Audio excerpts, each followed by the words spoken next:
सबसे बड़ा सवाल है कि भारतीय रुपया कमजोर क्यों होता जा रहा है। Good question, you are a good question. रुपया जब डॉलर के मुकाबले नीचे जाता है तो उसी तरह प्रधानमंत्री की गरिमा भी नीचे जाती है।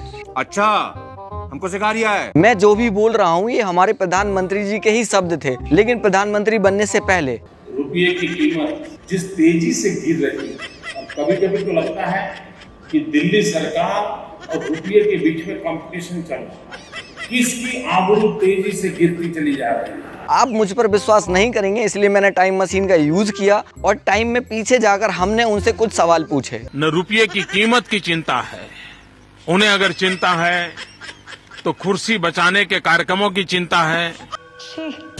जनता माफ नहीं करेगी। तो इसके पीछे बहुत सारे फैक्टर होते हैं, जिनमें से सबसे इम्पोर्टेंट होता है आयात और निर्यात का। मान लीजिए चाइना और भारत के बीच 70 रुपए की डील हुई है कि चाइना और भारत टोटल 70 रुपए का सामान खरीदेंगे या बेचेंगे।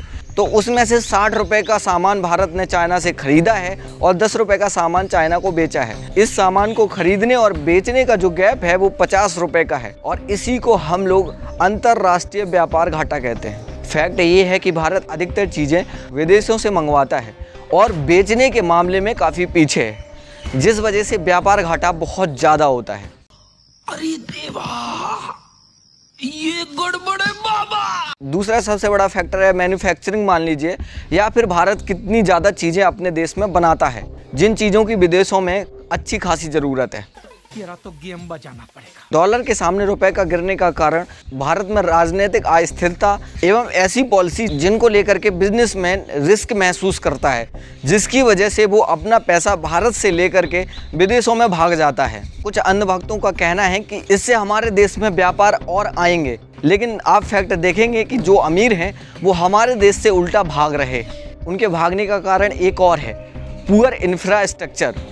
अगर हमारे देश में अच्छी सुविधाएं नहीं होंगी, अच्छा इंफ्रा नहीं होगा, मेडिकल फैसिलिटी अच्छी नहीं होगी, पढ़ने और पढ़ाने की क्वालिटी अच्छी नहीं होगी, मेरे को जाना पड़ेगा। इसमें दो राय नहीं है कि यूक्रेन और रसिया का वॉर भी एक इसमें कारण है, लेकिन सिर्फ ये एक कारण है। बहुत सारे फैक्टर हैं जो अंधभक्त आपको नहीं बताएंगे और सिर्फ ये बोलेंगे कि जो ये वॉर हो रहा है इसी की वजह से महंगाई, बेरोजगारी, बर्बादी जो भी देश में हो रहा है वो रसिया और यूक्रेन की वॉर की वजह से हो रहा है। ये मार उसका खोपड़ी तोड़ साले का, मार।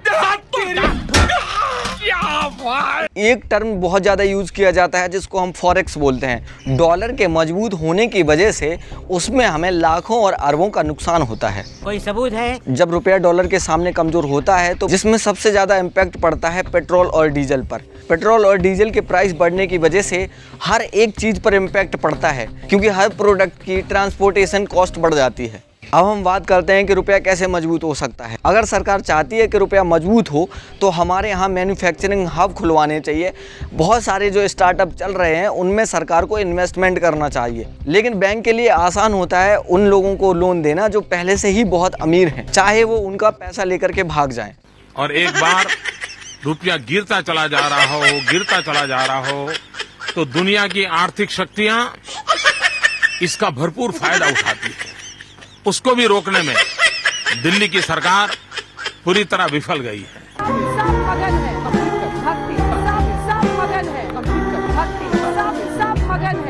हमारे देश के युवा को कच्चा बादाम से पहले इंफॉर्मेटिव वीडियो शेयर करने पड़ेंगे।